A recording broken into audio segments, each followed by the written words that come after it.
Assalamualaikum warahmatullahi wabarakatuh. Dewan juri yang saya hormati, sebelum itu izinkan saya untuk memperkenalkan diri terlebih dahulu. Perkenalkan, nama saya Hanum Sabila dari SMA Negeri 1 Lasem. Saya sebagai pembicara pertama tim oposisi sangat tidak setuju dengan mosi. Dewan ini percaya bahwa orang tua dari anak yang berbakat dalam bidang seni memiliki kewajiban untuk memaksimalkan potensi anaknya. Dewan juri yang saya hormati, sebelum itu izinkan saya untuk menyampaikan 3 definisi penting pada mosi kali ini yang sebelumnya belum dipaparkan dari tim pemerintah. Yang pertama, seni. Apa itu seni? Seni adalah keahlian membuat karya yang bermutu seperti tari, lukisan, dan juga ukiran. Seni meliputi banyak kegiatan manusia dalam menciptakan karya visual, audio, atau pertunjukan yang mengungkapkan imajinasi, gagasan, atau kepribadian teknik pembuatnya untuk dihargai keindahannya atau kekuatan emosinya. Yang kedua adalah kewajiban. Menurut Kamus Besar Bahasa Indonesia, kewajiban adalah sesuatu yang harus dilaksanakan atau suatu keharusan. Dan yang ketiga ini adalah potensi. Menurut Kamus Besar Bahasa Indonesia, potensi adalah kemampuan yang mempunyai kemungkinan untuk dikembangkan. Dewan juri yang saya hormati, potensi diri manusia adalah kemampuan dasar yang dimiliki manusia yang masih terpendam di dalam dirinya, yang menunggu untuk diwujudkan menjadi suatu manfaat nyata dalam kehidupan diri manusia itu. Ada sebuah adagium bahwa untuk menciptakan karya besar, seorang seniman harus membayarnya dengan semacam penyiksaan. Mereka merasa tereliminasi dan juga disalahpahami. Para seniman yang tersisa ini seringkali rentan terhadap mutilasi diri dan memiliki tingkat bunuh diri yang tinggi. Orang tua mana dengan juri yang saya hormati yang ingin anaknya tersiksa di masa depannya?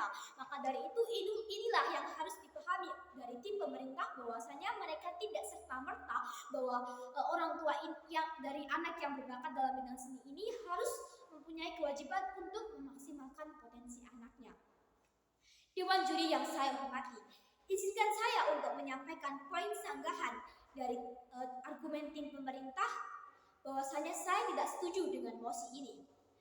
Tim pemerintah mengatakan bahwasanya pembunuhan hasrat seorang anak dan hubungannya terhadap orang tua dimulai dari kematian mimpi akibat narasi dari dunia kapitalis dan fokus pada perusahaan untuk hidup.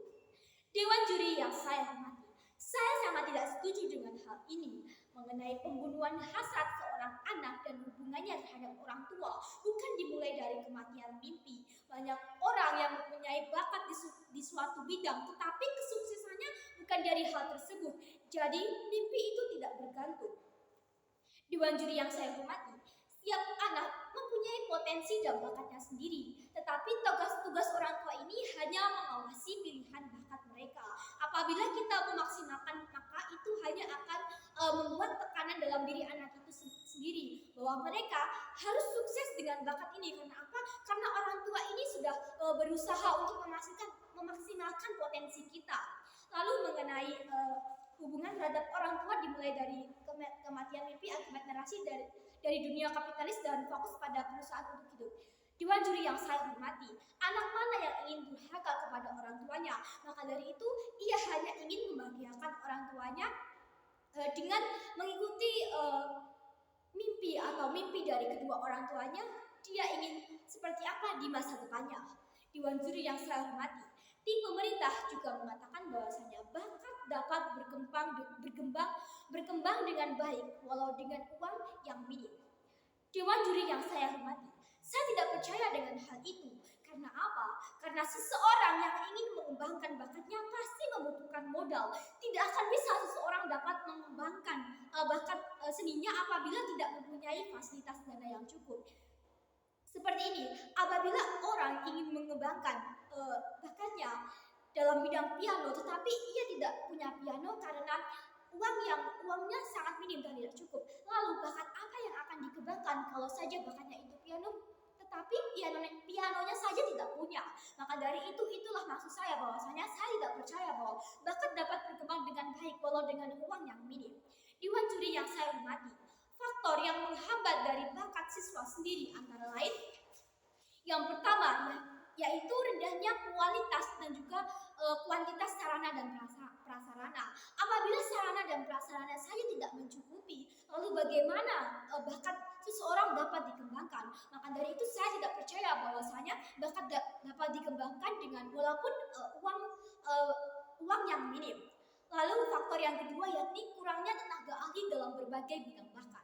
Dewan juri yang saya hormati, apabila kita ingin mengembangkan bakat kita, maka kita pasti harus mempunyai tenaga ahli untuk untuk privat mengembangkan bakat. Lalu bagaimana kita menyewa mereka apabila kita tidak mempunyai uang yang cukup? Nah, bakat seseorang dengan orang tuanya itu pasti berbeda. Jadi tidak semua orang tua dapat mempelajari dan juga memaksimalkan bakat anaknya dari pribadinya sendiri. Maka dari itu saya tidak percaya dengan hal ini Dewan Juri yang saya hormati. Lalu selanjutnya tim pemerintah juga mengatakan bahwasanya bakat menyebabkan mudahnya dilakukan suatu kegiatan. Dewan juri yang saya hormati, permasalahan yang kerap terjadi di dunia remaja yaitu tentang bakat yang tidak sesuai dengan minat. Banyak anak yang bakat dan minatnya berbeda. Lantas apabila bakat dan minat anak tidak sejalan, haruskah orang tua memaksimalkan potensi sang anak? Itu hanya akan sia-sia saja Dewan juri yang saya hormati. Apabila ada anak yang mempunyai bakat dan minat mereka berbeda, tetapi ia terus kedua orang tuanya memaksimalkan bakat mereka, lantas apabila minat ia di bidang sesuatu, lalu bagaimana Dewan juri yang saya hormati? Itu hanya akan mempersulit dalam mencapai masa depan mereka. Dewan juri yang saya hormati, izinkan saya untuk menyampaikan argumen saya mengapa saya tidak setuju dengan hal ini. Indonesia yang merupakan negara berkembang yang sangat membutuhkan sumber daya manusia berkualitas untuk mengisi berbagai bidang strategis. Kalau dibandingkan dengan negara lain, di Indonesia masih jarang ada seniman yang sukses. Minimnya keberhasilan itu yang membuat orang Indonesia berpikir kalau seni itu profesi yang tidak menjanjikan. Maka dari itu saya tegaskan lagi bahwa saya sangat tidak setuju dengan mosi ini. Terima kasih. Wassalamualaikum warahmatullahi wabarakatuh.